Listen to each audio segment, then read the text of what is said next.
இப்போ அதை படிக்கும்பொழுது எத்தனை பேர் அந்த வசனத்துலலாம் நீங்கள் படித்து பார்த்தீங்க, எப்படி இந்த மனுஷன் இது எழுதியிருக்க முடியும் அப்படின்னு யாராவது யோசிச்சு பார்த்தது உண்டா? இல்லை, அந்த வசனத்தில் எழுதியிருக்கிற ஒரு காரியங்களை நீங்கள் பார்த்தீங்க அப்படின்னு சொன்னால் உலகத்தின் காரியங்களை கற்றுக் கொடுக்குதா இல்லை நித்தியத்தின் காரியங்களை கற்றுக் கொடுக்குதா? ஏன் அப்படின்னு கேட்டால் இதில் நம்ம டைம் ஸ்பெண்ட் பண்ணுறது ரொம்ப கம்மி. பைபிள் வாசிக்கிறது எவ்வளோ நேரம் நம்ம டைம் ஸ்பெண்ட் பண்ணுறோம்? ஒரு நாளைக்கு 30 நிமிஷமே எடுத்துக்கும். இப்போது 24 மணி நேரத்தில் 8 மணி நேரம் போயிட்டா இன்னும் எவ்வளோ இருக்குது? 16 மணி நேரம். ஸோ இப்போது இந்த 16 மணி நேரத்தில் நம்ம அரை ஹவர் தான் என்ன பண்ணுறோம்? வேதத்தை வாசிக்கிறோம். மிச்சம் 15 ஹவர் நம்ம எதில் இருக்கிறோம்?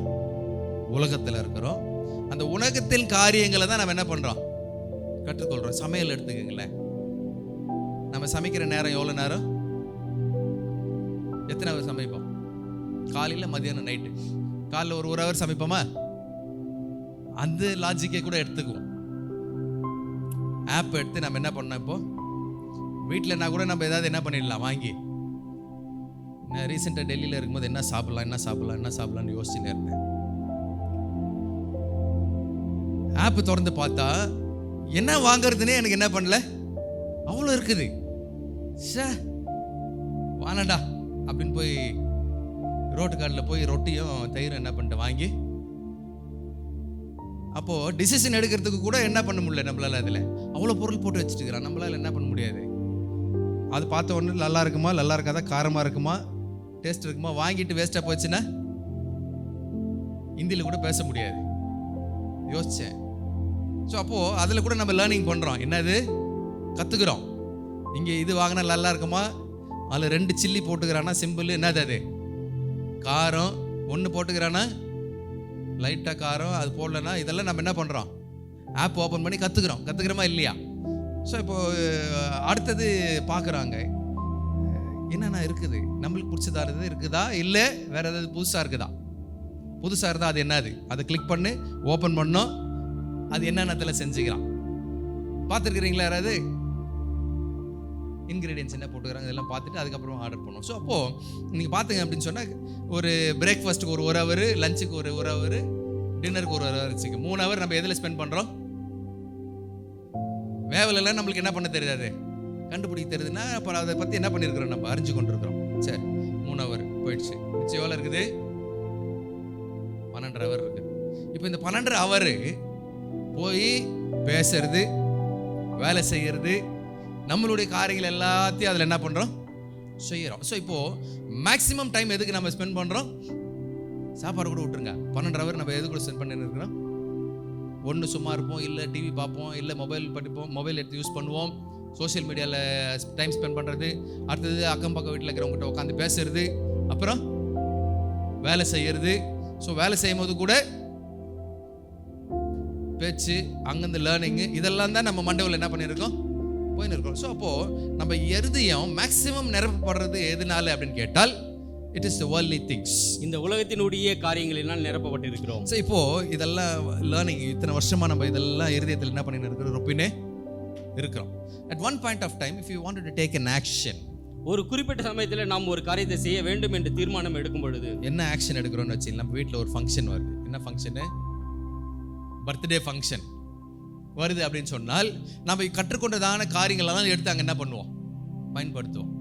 எக்ஸாம்பிள் சொல்கிறேன் கேளுங்க. அப்பா, உன் வீட்டில் ஒரு ஃபங்க்ஷன் நடந்ததில்ல, அந்த ஃபங்க்ஷனில் என்னமோ ஒரு பிரியாணி போட்டேன்னு சொன்னேன்ல, எங்கே ஆர்டர் பண்ணேன்? எங்கேருந்து எடுக்குது டேட்டாவை? நம்ம கற்றுக்கொண்டதான காரியங்கள்லேருந்து என்ன பண்ணுது, எடுக்குதா இல்லையா? எடுக்குது. பக்கத்து இல்லக்கா, அன்னைக்கு நீங்கள் பேசினும் போது சொன்னீங்களா, அந்த வீட்டில் அந்த கடையில் போய் துணி வாங்கினேன்னு சொன்னீங்களா, அப்போ சின்ன பசங்களுக்குலாம் துணி நல்லா இருக்குமா? எங்கேருந்து எடுக்குது? நம்ம சிந்தையில், நம்ம கேட்டு இருதயத்தில் ரொப்பணத்துலேருந்து என்ன பண்ணுது, எடுக்குது. எடுத்து அதை என்ன பண்ணுறோம், நம்ம பயன்படுத்துகிறோம். அங்கே போய் துணி வாங்குறதோ இல்லை சாப்பாடு ஆர்டர் பண்ணுறதோ இதெல்லாம் என்ன பண்ணுறோம், செய்கிறோம். ஸோ அப்போது எதில் நம்ம டைம் ஜாஸ்தி ஸ்பெண்ட் பண்ணுறோமோ அதுக்கேற்ற மாதிரி நம்ம இருதயத்தில் டேட்டா என்ன ஆகிடுது, கரெக்ட் ஆகிடுது. நம்ம வேத வசனத்தில் டைம் ஸ்பெண்ட் பண்ணுறோம் அப்படின்னு சொன்னால் நம்ம இருதயம் என்னாகும், சுத்தமாகும். It becomes pure. அது பரிசுத்தமாக மாறுகிறது. When you spend time in prayer, our hearts are getting pure. நீங்கள் எப்பொழுது ஜெபத்திலே அதிக நேரத்தை செலவிடுகிறீர்களோ அப்பொழுது உங்களுடைய இருதயம் சுத்தமாகிறது. And the more you go spread gospel, you talk about gospel, your heart becomes pure. நீங்கள் எந்த அளவுக்கு நீங்கள் சுவிசேஷத்தை அறிவிக்கிறீர்களோ, நீங்கள் எந்த அளவுக்கு சுவிசேஷத்தை செய்கிறீர்களோ அப்பொழுது உங்களுடைய இருதயம் சுத்தமாகிறது. And when you do God's work, your characters change.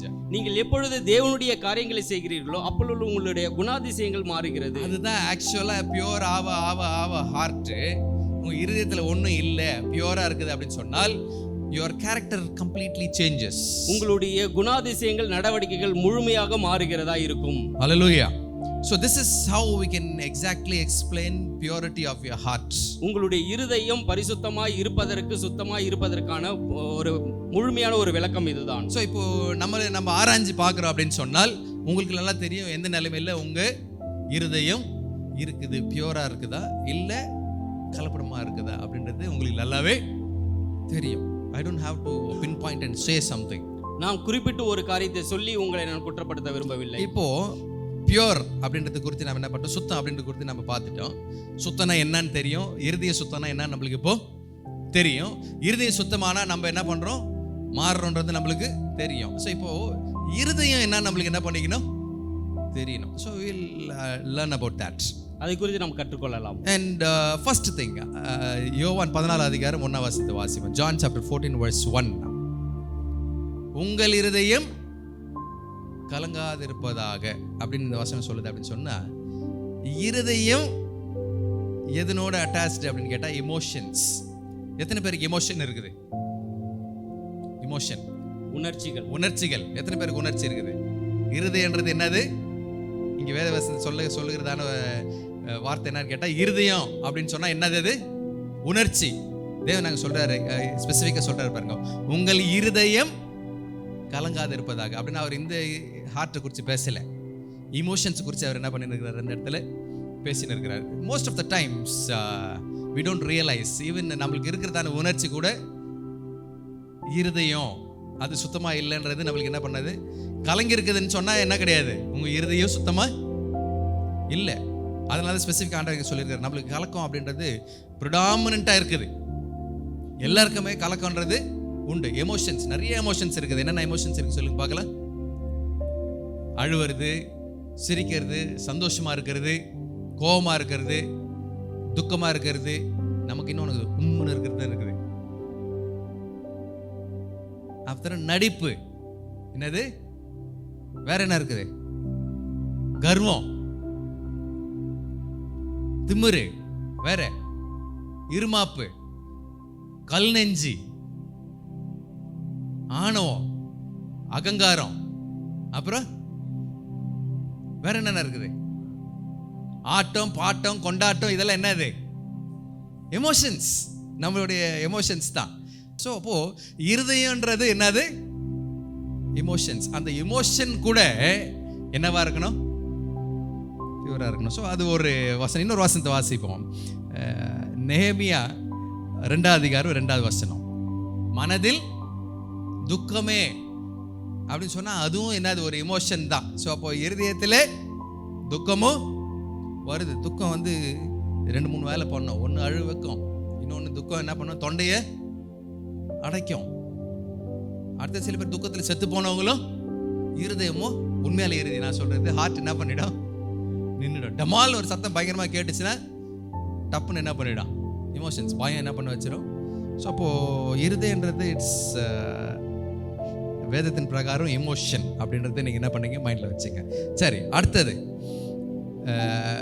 Mark 2:8 வரைக்கும். What is other explanations of heart in Bible? இருதயத்தை கொடுத்து வேற ஒரு காரியம் வேதத்தில் என்ன சொல்லப்பட்டிருக்கிறது? Sometimes it is an intellect or mind. இது சில சமயங்கள் புத்தி அல்லது நம்மளுடைய சிந்தையை குறித்து சொல்லக்கூடிய ஒரு காரியம். சிந்தையும் என்னதான், இருதயம். வசனத்தை வாசிப்போம். மார்க் 2:8. அவர்கள் இப்படி தங்களுக்குள்ளே சிந்திக்கிறார்கள். அப்ப என்னது, சிந்தனையும் என்னதான், இருதயம். அது இயேசு என்ன பண்றாரு, அறிகிறார். Hallelujah. It's very very important. இது மிக மிக முக்கியமான ஒரு சிந்தனை. எத்தனை பேருக்கு சிந்தனை உண்டு? சிந்தனை செய் மனமே அப்படின்லாம் பாட்டெல்லாம் இருக்குது. என்னென்ன சிந்தனை வரும் சொல்லுங்க பார்க்கலாம். நம்மளுக்கு மாம்சத்தின் சிந்தையா ஆவியின் சிந்தையா? இப்ப மாம்சத்தின் சிந்தைன்னா என்னன்னு சொல்லுங்க. ஆசைப்படுறது எது மேல? பொருள் மேல ஆசைப்படுறது. அடுத்தது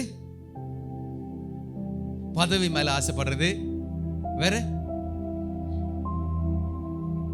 காசு மேல ஆசைப்படுறது.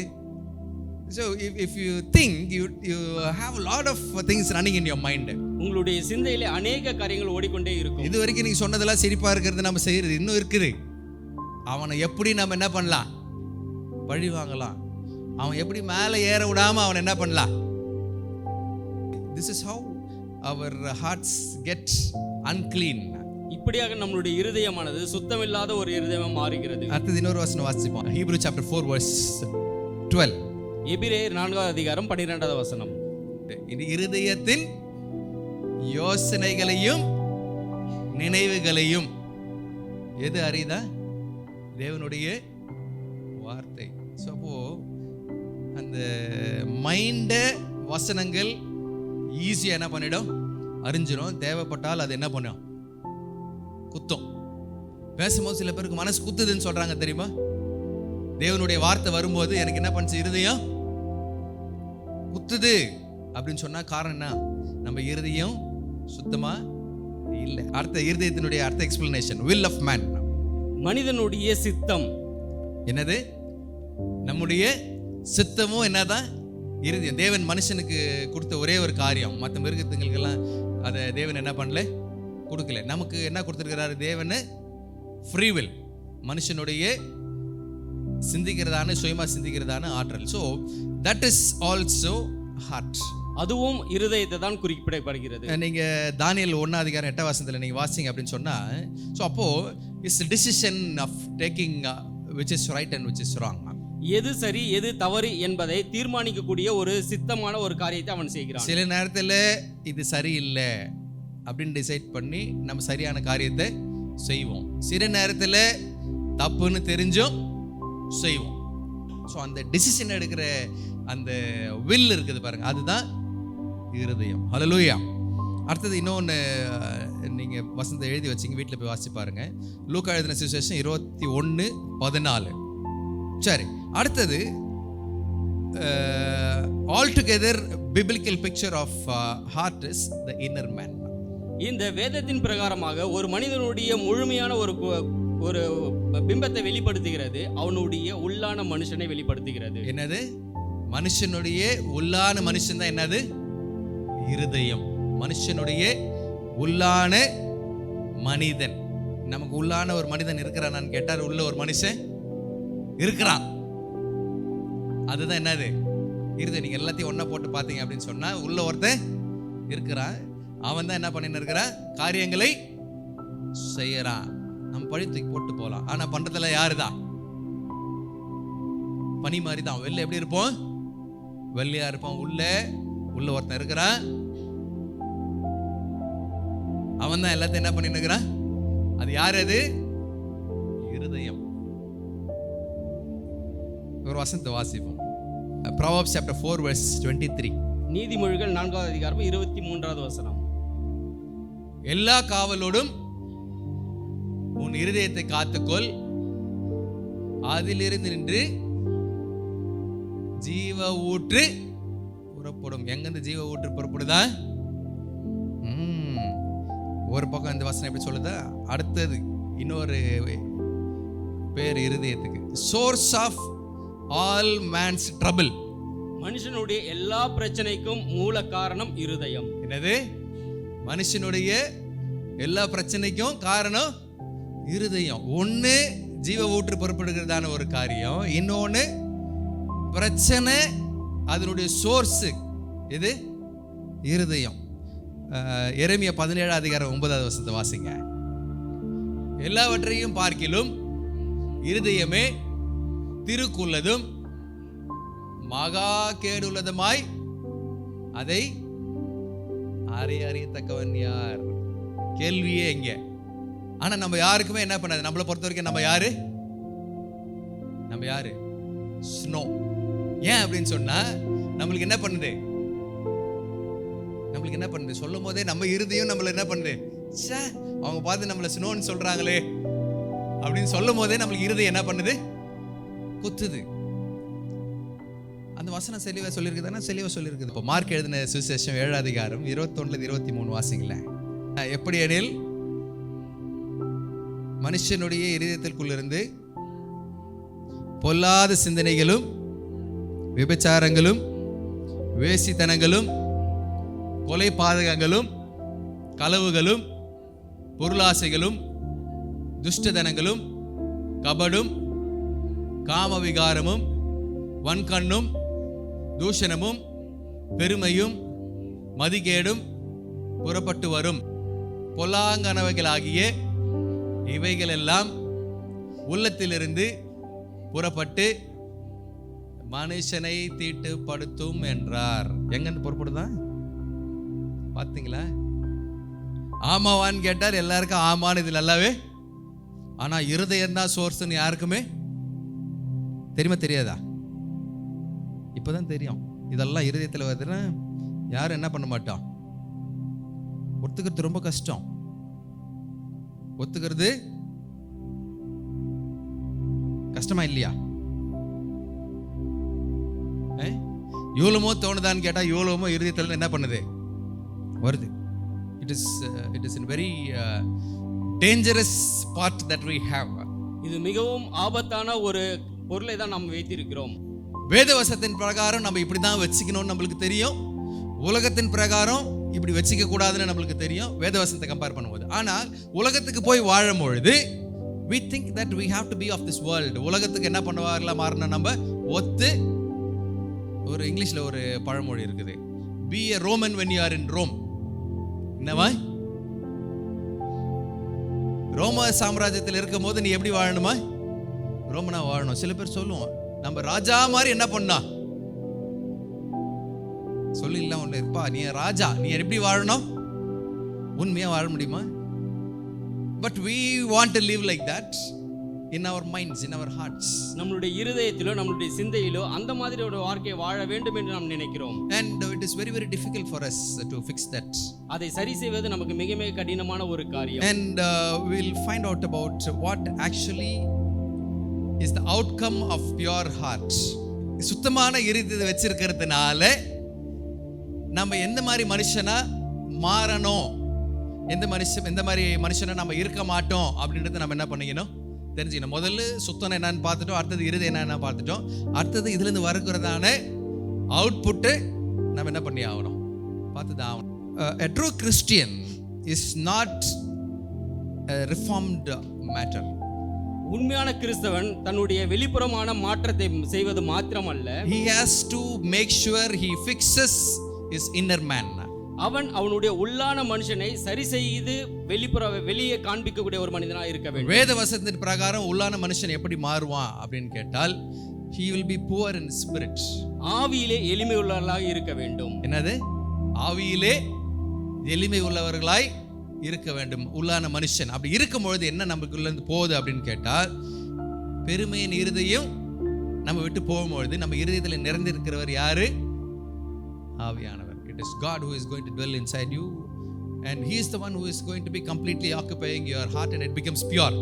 தேவன் உங்களுடைய இருதயத்தை வாழ்கிறவராய் இருக்கிறார், உங்களை முழுமையாக ஆட்கொள்ளுகிறவர் தேவனாய் இருக்கிறார். இது எதுக்கு ஆப்போசிட் கேட்டா நம்ம கடைசி வசனத்துக்கு ஆப்போசிட் இதெல்லாம்.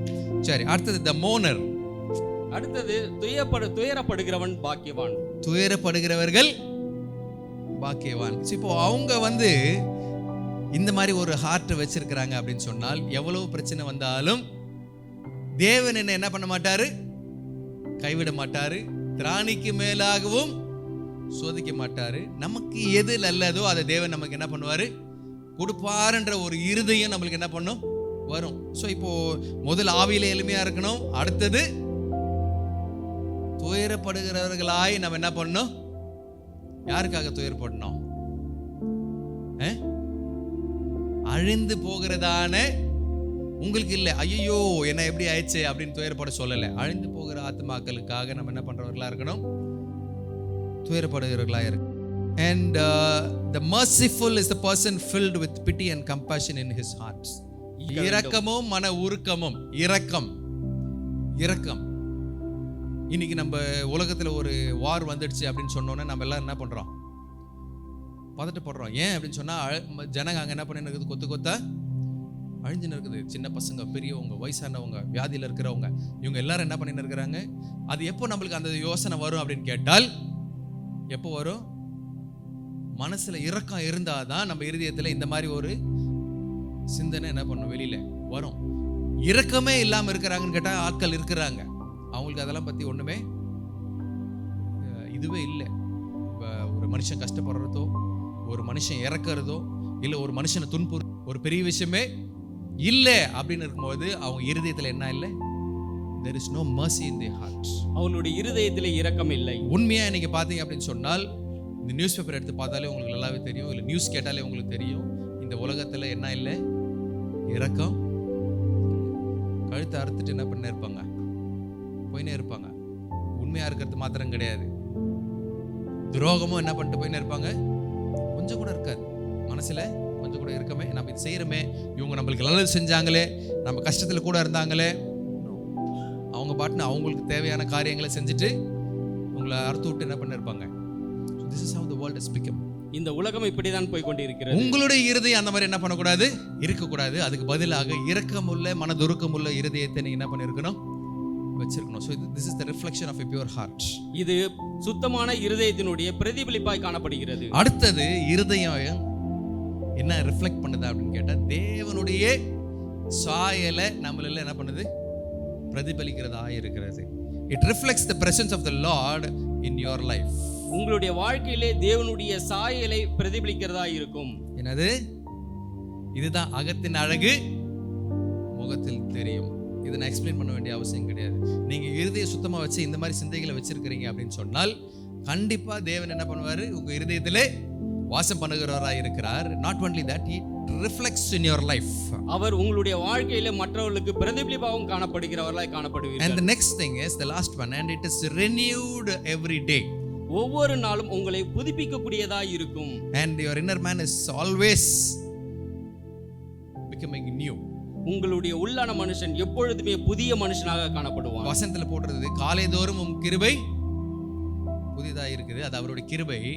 ஆனா நம்மளுடைய உள்ளான மனுஷன் காலைதோறும் இல்லை, நொடிக்கு நொடி என்ன பண்ணப்படணும், புதுப்பிக்கப்படணும். ஏன் அப்படின்னு சொன்னா, நொடிக்கு நொடி நம்ம இருதயம் ஆசைப்படுறதுக்கு என்ன இருக்குது, வாய்ப்பு இருக்குது. ஏன், நம்ம எங்க இருக்கிறோம், உலகத்துல இருக்கிறோம். நம்ம யோசனை கடம்படான்னு யோசிச்சுனே இருக்கோம். சும்மா ஒரு இடத்துல உட்காந்துருந்தா கூட நம்ம சிந்தை என்ன பண்ணாது, வராது. எதனால ஆக்கிரமிப்பு பண்ணப்பட்டிருக்குது அப்படின்னு கேட்டால், உலகத்தின் யோசனையினால் என்ன பண்ணப்பட்டிருக்குது, நிரப்பப்பட்டிருக்குது. நம்ம இருதயம் மெயின் அதுதான். ஓகேவா, நம்ம இருதயத்துல உலகத்தை வச்சுன்னு இருக்கிறோம் சொன்னா நம்மளுக்கு என்ன வராது, வராது. தேவனை வச்சுன்னு இருக்கிறோம் அப்படின்னு சொன்னால் தாராளமா என்ன பண்ணும், நம்மளுக்கு வரும், நிம்மதி வரும், சமாதானம் வரும், அற்புதம் நடக்கும், அதிசயம் நடக்கும், ஆசீர்வாதம் பெருகும். It is a reflection of your heart. அது உங்களுடைய இருதயத்தின் பிரதிபலிப்பாய் காணப்படுகிறது. இது ஒருத்தர் நம்மளை பார்த்து சொல்ற அளவுக்கு என்ன பண்ணிருக்கணும், மாறி இருக்கு. Because God knows how a man should look. தேவன் ஒரு மனிதன் எப்படி வெளியே காண்பிக்கப்பட வேண்டும், தெரிய வேண்டும் என்பதை தேவன் அறிந்திருக்கிறார். அதனால தான் தேவன் அவருடைய சாயல் என்ன பண்ணாரு, சிருஷ்டித்தாரு. ஆனா நம்ம இருதயத்துல தேவனை வைக்காம உலகத்தை வச்சதுனால அந்த ரிஃப்ளெக்ஷன், தேவனுடைய சாயல் நம்மள இருந்து என்ன பண்ணிடுச்சு, போயிடுச்சு. ஸோ இப்போ தேவனுடைய சாயல் நம்ம மூலமா வெளியில வரணும் அப்படின்னு சொன்னால், we have to keep our hearts pure. நம்மளுடைய இருதயம் எப்பொழுதுமே சுத்தமாக இருக்க வேண்டும். அப்பொழுது தேவனுடைய சாயல மகிமையை நாம் வெளிப்படுத்த முடியும். I will leave you with 3 questions. நான் 3 கேள்விகளை உங்களிடத்தில் வைக்கிறேன். How is your heart? உங்களுடைய இருதயம் எப்படி இருக்கிறது? How is your heart? உங்களுடைய இருதயம் எப்படி And இருக்கிறது? the second question is what it is filled with. உங்களுடைய இருதயம் எதனால் நிரம்பி இருக்கிறது? And how would it be described? அதை எப்படி நீங்கள் வெளிப்படுத்துகிறீர்கள்? என்னது, முதல்ல உங்க இருதயம் எப்படி இருக்குது, அடுத்தது உங்க இருதயத்திலே என்ன நிரப்பப்பட்டிருக்கிறது, அடுத்தது அதை நீங்க எப்படி வெளிப்படுத்துங்கன்னு கேட்டால், உங்க மூலமா தேவன் வெளிப்படுகிறாரா, தேவனுடைய பிரச்சனை வெளிப்படுகிறதா, இல்ல உலகம் வெளிப்படுகிறதா?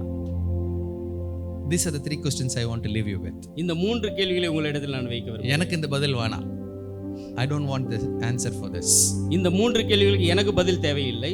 எப்படி நம்மளே நாம ஏமாத்திக்கிறோமோ அந்த மாதிரி நம்மளே நாம இந்த கேள்விகள் என்ன பண்ணோம் கேட்டு பார்த்தீங்க அப்படின்னு சொன்னா you will know the answer. உங்களுக்கு நிச்சயமாக அதற்கான பதில் தெரியும். உங்க இருதயம் எப்படி இருக்குதுன்னு உங்களுக்கு தெரியும். உங்க இருதயம் எதனால் நிரப்பப்பட்டிருக்கிறதும் உங்களுக்கு தெரியும். அடுத்தது உங்க இருதயம் எதை வெளிப்படுத்துகிறதுன்றதையும் உங்களுக்கு நல்லாவே தெரியும். So make sure you write down the points. நீங்கள் உங்களுடைய குறிப்புகளை நீங்கள் எழுதி கொள்ளுங்கள். And you fix it. அதை நீங்கள் சரி செய்து கொள்ளுங்கள். Faith, matured faith is something which can fix this. நீங்கள் விசுவாசத்திலே தேறுகிற பொழுது, வளருகிற பொழுது இந்த காரியங்களை சரி செய்து கொள்ள முடியும். And God can definitely stay in your life and make sure your life is prospered. தேவன் நிச்சயமாக உங்களுடைய வாழ்க்கையிலே நிலைத்திருப்பார். உங்களுடைய வாழ்க்கை செழுமையான பசுமையான ஒரு வாழ்க்கையாக மாறும். When you reflect God, God answers all your problems. நீங்கள் எப்பொழுது தேவனை பிரதிபலிக்கிறீர்களோ அப்பொழுது தேவன் உங்களுடைய எல்லா கேள்விகளுக்கும் பதில் கொடுக்கிறவராய் இருக்கிறார். When you are reflecting God in your life, எப்பொழுது நீங்கள் தேவனை உங்களுடைய வாழ்க்கையிலே பிரதிபலிக்கிறீர்களோ, no matter which part of the world you are, நீங்கள் இந்த உலகத்திலே எந்த ஒரு பகுதியிலே இருந்தாலும் சரி, you will see the blessings in your life. உங்களுடைய வாழ்க்கையிலே ஆசீர்வாதத்தை காண You முடியும். will see a change in your life. உங்களுடைய வாழ்க்கையிலே மாற்றத்தை காண முடியும். You will see your hearts filled with joy. உங்களுடைய இருதயம் சந்தோஷத்தினால் நிரம்பி இருக்கிறதை You காண will முடியும். feel your hearts not trembling. உங்களுடைய இருதயம் கலக்கமடையாமல் இருப்பதை காண You will see முடியும். your hearts not filled with fear, உங்களுடைய இருதயம் பயத்தினால் நிரப்பப்படாமல் இருப்பதை காண முடியும். except it will be filled with the Holy Spirit. நீங்கள் பரிசுத்த ஆவியினால் நிரப்பப்பட்டவர்களாய் இருந்திருந்தால், No matter what your heart's situation is right now, இன்றைக்கு உங்களுடைய இருதயம் எந்த மாதிரியான சூழ்நிலை இருந்தாலும் சரி, don't worry about that. அதை குறித்து கவலைப்படாமல் இருங்கள். Your concentration has to be your heart getting filled with the presence of God. உங்களுடைய இருதயம் தேவனுடைய பிரசன்னத்தால் நிரம்பி இருக்க வேண்டும். அதுதான் உங்களுடைய நோக்கமாக, குறிக்கோளாக இருக்க வேண்டும். And your heart has to be pure. உங்களுடைய இருதயம் சுத்தமாக இருக்க வேண்டும். This is your only work with your heart. இது உங்களுடைய இருதயத்துக்காக செய்யக்கூடிய ஒரு காரியமாக இருக்க When வேண்டும். you do that, இதை நீங்கள் செய்து பாருங்கள். you will see a change in your life. உங்களுடைய வாழ்க்கையிலே மாற்றத்தை காண முடியும். God bless you all. கர்த்தர் உங்களை ஆசீர்வதிப்பாராக.